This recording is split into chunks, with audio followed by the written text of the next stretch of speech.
Dugras here with Dugras Reports on the Strip in Las Vegas. I don't really fit in here.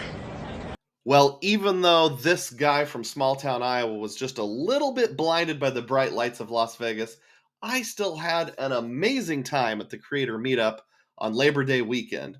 In this video, I'd like to give you a breakdown of how I paid for the trip, as well as just share some pictures and experiences with you in general. Before I dive in, though, on this particular YouTube channel, I talk about finding epic value, including but not limited to credit card rewards for the average American. Does that sound interesting to you? If it does, please subscribe to the channel and please click the thumbs up button. Let's dive in. So the Vegas trip qualified as a RIP trip. That's an acrostic that I use to describe these 3-day, 4-day weekend getaway type trips. R stands for rental, as in rental car. I stands for inn, as in the hotel or lodging. And then P stands for plane, obviously your air travel.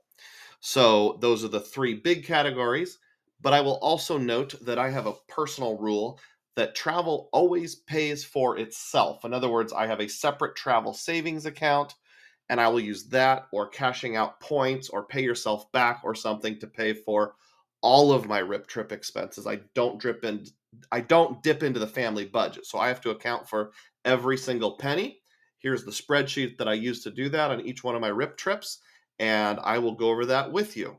So first, I will note the non-cash expenses over here. So I had a Southwest flight credit of $219, $214 that I used. And then in terms of paid transportation, you'll see over here it says Des Moines to Las Vegas, Nate. My brother-in-law Nate went with me as a travel buddy, and I offered to do this just as a fun thing and to have someone to go with. I agreed to pay for his airfare and lodging and the rental car, and only asked him to cover his own meals and any entertainment, those kind of things, and we could split some parking expenses. So there was actually two of us on the flight. And then let's see, I also used on the way back Southwest points, and I don't remember if I'd already transferred those in from Chase or if they were already there. And for the lodging, we stayed at a Holiday Inn Express, 2 rooms, and for the entire weekend, that ran 186,000 IHG points. The fourth night was free, and taking all that into consideration, the cash rate would have been $741.80 per room. And instead, I used points, and that comes out to 0.79 cents per point, which is pretty decent in my judgment. I wanted to have a rental car. I don't know why, but I just didn't want to use a lot of points. So I decided not to stay on the strip. Instead, we stayed maybe 10 to 12 minutes kind of west of the strip a little bit in a perfectly nice Holiday Inn Express. Wasn't fancy, but it was perfectly nice. Got us free breakfast every day while we were there. That was 4 nights. Now, those are the things that I didn't have to pay for. Let's go over some details on what I did have to pay for. I've got 4 different restaurants listed here, and of course, we're also able to eat breakfast for free. On the way there and the way back, we hit up some lounges. Nate was able to get into a Priority Pass lounge with me on the way back. I used the U.S. Bank Altitude Reserve for a Priority Pass restaurant. On a layover at the Denver airport on the way there. Although I couldn't get him into the Centurion Lounge for free, I did briefly check out the Centurion Lounge just to see what it was like. So, having lounge access is pretty cool sometimes. This place called Catfish Market was kind of neat. It was sort of like a really fancy Long John Silver's. I did visit a Shake Shack twice. The second time I used my wife's American Express Gold, so I got the $10 credit on that. But since I kind of count that as part of the offset to the annual fee, I didn't offset that for the sake of expenses. Couple snacks here. I only had to fill up on gas once. Had this large SUV that was the rental. I rented through Enterprise and was able, I said that wrong. I rented through Hertz and was able to skip the counter, which was nice after waiting like over an hour to get a shuttle to the place where you get your rental car. Um, and because I have President Circle status through the Capital One Venture X, I was able to skip the line and get a free upgrade and ended up with this hybrid SUV type thing. So surprisingly, even though we drove to the Hoover Dam and back, we didn't actually use that much gas, only put in $51 for the whole trip. I will put a refer a friend link down below for the Venture X if that's something you're interested in. Always make sure it is the best current offer. Again, lodging was no cost. It was a total free stay, all on points. A few miscellaneous items that I picked up along the way here. And then in terms of paid transportation, I used cash for Nate's ticket with the Aeroplan card issued by Chase, and I'll come back to how that was able to be made free indirectly in just a few moments. Paid taxes on my flight with Southwest, the one I had the flight credits for. And I got those flight credits primarily from when my wife had a platinum card for 2 years.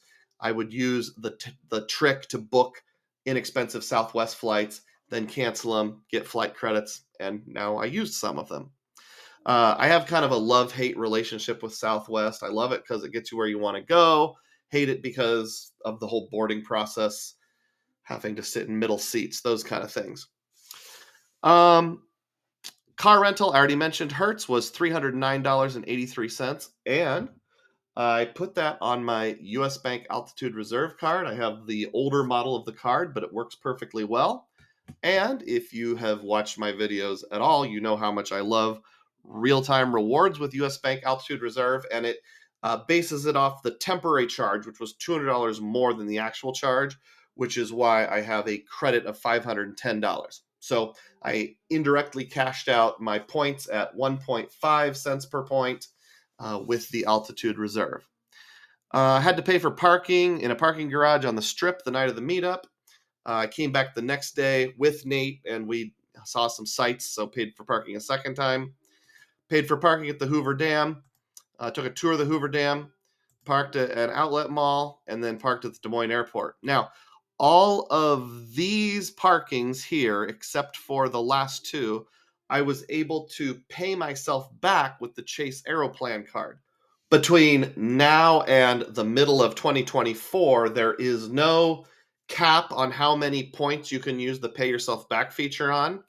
And it's a 1.25 modifier. If you move 50,000 points or more from Chase, you also get a 10% bump. So effectively, it's like 1.35 cents per point. And I even caught a transfer bonus, so it ended up being around 1.5 cents per point. I was cashing out my Chase points indirectly to help offset some of that.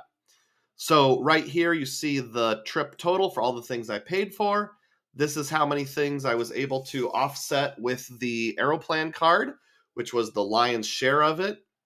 Nate reimbursed me for some parking and some of the gas, which brings it to a subtotal of $49.25 out of my pocket. I'd say $49 for a 4-day fun weekend is not too shabby. So then, because my rule is I don't pay for travel, the travel savings account that I have, which is where all my cash back rewards and bank account bonuses go, I'll just move money out of that account and put it into my family's general budget, thereby making the final total of the trip totally free, $0.00. On to the pictures. So here's the place where we had the actual meetup. It was inside the MGM in a place called Italy, and it was just a bunch of little vendors where you could walk up and get the food or drink you wanted. If you wanted to get something, you could, but you didn't have to. Great choice by Uncle Luke to pick that place. Some more views of just people in general. One of the interesting comments or questions or observations was by this fella, and I'm sorry I don't remember your name, so feel free to put it in the comments if you're watching. Said something like, there's all sorts of different people here from different backgrounds, and I wonder if you just ask a random person, what do all these people have in common, what they would say, because we probably look like a really strange group. Another fun comment was someone said something like, well, maybe I'll ask a nerdy question. And the response was, look around. Every single person here is a nerd. We all used points and miles to fly here to talk about points and miles. So don't feel like any question is too nerdy. So, man, talk about a place where you could really geek out.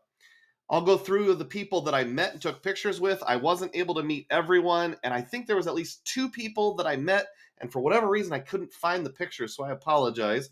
There's another wide shot.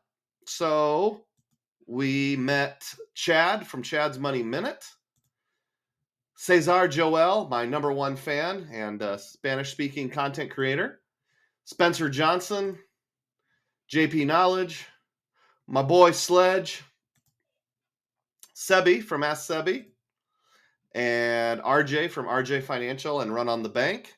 And of course, the guy who inspired the whole thing, Uncle Luke from Luke's Points and Miles. Here's a video of a few of us Shake Shack after.